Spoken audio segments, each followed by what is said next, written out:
just can't be as good as men, according to him. Totally weird. Like, it's almost Pythagorean in the insanity. But that's the way he sees it. So, this purpose towards things, why humans exist, he draws upon Plato. Plato and Socrates is his model. He looks at the study of politics, of ethics, of warfare, of knowledge, everything that humans do. And he comes to a conclusion. If you're keeping notes, and I hope you are, arete is these things all at once.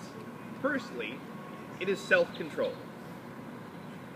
Aristotle looks at what he calls barbarians, Persians, Egyptians, Germans, non-Greeks pretty much. And he says they're not as good as Greeks because they don't control their impulses. They have sex when they feel like it, they eat when they feel like it, they sleep as much as they feel like. Their lives are less purposeful because they are enslaved to their senses. They're more concerned with feeling good right now than directing themselves towards a good end. From his point of view, Greeks are better because they're more self-controlled. I think Epicurus would want to argue with them about that. But he wants you to be self-controlled. So restrain yourself. Don't go too far. And likewise, don't completely hold back. Don't lock yourself in your bedroom and never do anything. You should take enough risk to make your life meaningful, just don't overdo it. Likewise, he's like me. You should know everything. If you're sitting around not learning, kill yourself. Why are you here? The purpose of life is to acquire more knowledge. Humans are smart. Go be a cow if you don't want to learn things. So spend your whole life learning. Never be content just knowing as much as you know. Likewise, he thinks that no matter what you decide to do, you should be excellent at that. How many of you like sports of any sort? Like watching or playing? Playing or watching, doesn't matter. How about video games? Man, a hand's going up right there. Call it. How about driving cars? I wouldn't. Y'all are young enough that the novelty of driving hasn't quite worn off yet. But the novelty I haven't started hasn't. the novelty of You'll driving. be free in other ways. You can walk and be free in college.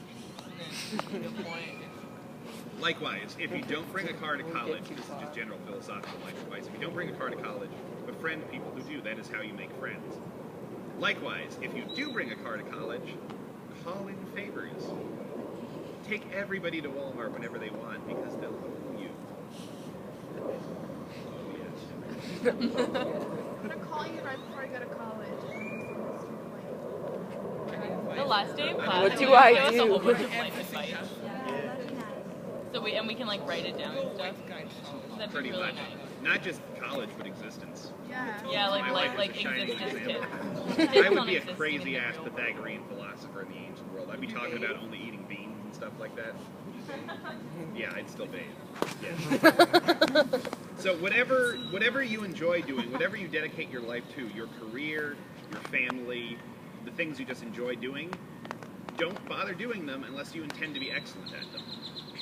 If you like athletics, but not enough to put enough effort into it to be good at it, find something else that you would rather spend your time doing.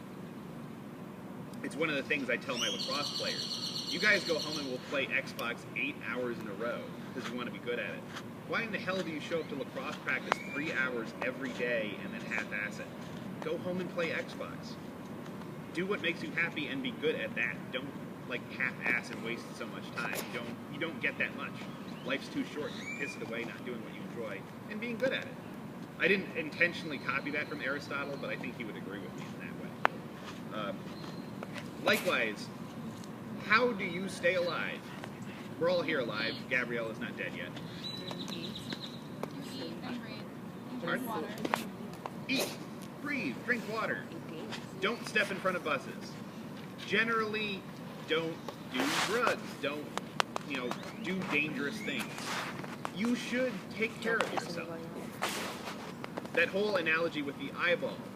If the eye can't see, it's a bad eye. If you're a fat, slovenly, disgusting human being with terrible health and you're sickly all the time, you're a bad human being. If you were a cow, no one would buy you. Wait, but don't you want a fat cow? If it's pregnant, I suppose. You don't want a sickly one. You don't want one that's like its ribs Okay. showing, Aren't or girls its hair less falling valuable out, all that for kind of pregnant? stuff. Gotcha. Aristotle is practical enough to say, if you're bald, wear a toupee, man. People don't want to look at bald people. They want to look at people with hair. Go put a toupee on. There's nothing bad Oh, look, about there that. he is. How much did they take out of you? Like a pint? Nice. It's your sister. We're talking about Aristotle now. Enjoy the bucolic splendor. I went to your class. I went to the classroom builders, and there's like, oh, they must be having class outside. Of course, because I would have been like, must be canceled. Well, we've Back done it to before, stat. so- Yeah, that's what I So- would think. First, I would think class was canceled. So you should take care of yourself. It's not vain to want to be healthy and look good. It's being a good human. Armor should be shiny, trees should be tall and green, humans should be pleasant to look at, and physically fit. Don't neglect that for the sake of knowledge. Like, don't be me. Don't be a fat, disgusting slob, but very smart. You should try to be both at least. I've given up on that. Likewise, one of the greatest purposes of life, where we really seized upon this notion of virtue, quote unquote, is moral rectitude and good behavior. You should be kind. You should be merciful and forgiving. Animals are cruel. What gazelle does a lion eat? The weak The slowest and the sickliest one. There's no pity in a lion. Babies and old ones alike. The first one that they can catch, that's the one that they kill. Humans should be better than that. We are by our nature kind. We don't like cruelty. We enjoy happiness and kind actions. You should go out of your way to be nice to other people. If you're not a nice person, you might get through the day more easily, but at the same time, do you think people who are cruel and a jerk all the time go home and then enjoy themselves? No. Why would you go through life like that, making yourself miserable as well as others? You know what happens when you smile enough artificially? Other people smile.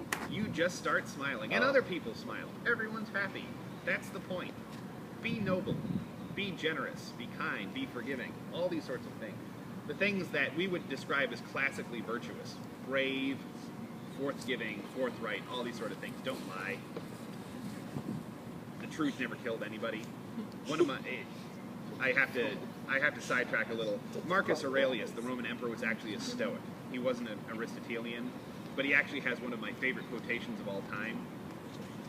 He was someone who would be too smart to be elected to office nowadays. Only dumb people who go into politics are successful. It's sort of a truth. He wrote a long philosophical treatise on when he was an old man and he was looking death in the face. He wanted to see if he had lived his life the way he should have, if he was happy at the end of it. And he framed it in a hypothetical dialogue in the underworld. He thinks, when I die and I see my father is going to ask me questions about how I live my life. How will I honestly answer him? And one of the questions is, did you tell the truth all the time? And his response, because even though he's a Roman, he writes in Greek because he's awesome. He said, "Entopio zeto monen tenatelen he udes epote beblafe." In life I have sought only the truth, by which no man was ever harmed. The truth hurts sometimes, right? Have you ever lost a finger because of the truth? No. Yes. Or a tooth? I was laughing once and I Not chipped a tooth on the personally, ground. but So- Columbine, Does torture people count? died.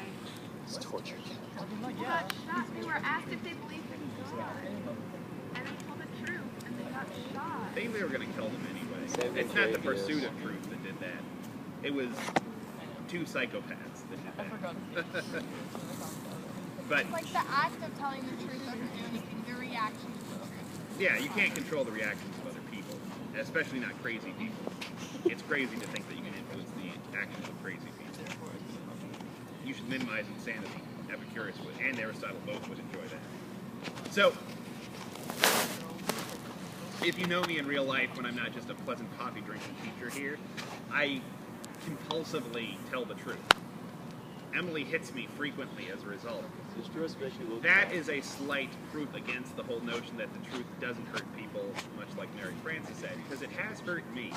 But at the same time, I feel much better about myself not lying to people than the other way around.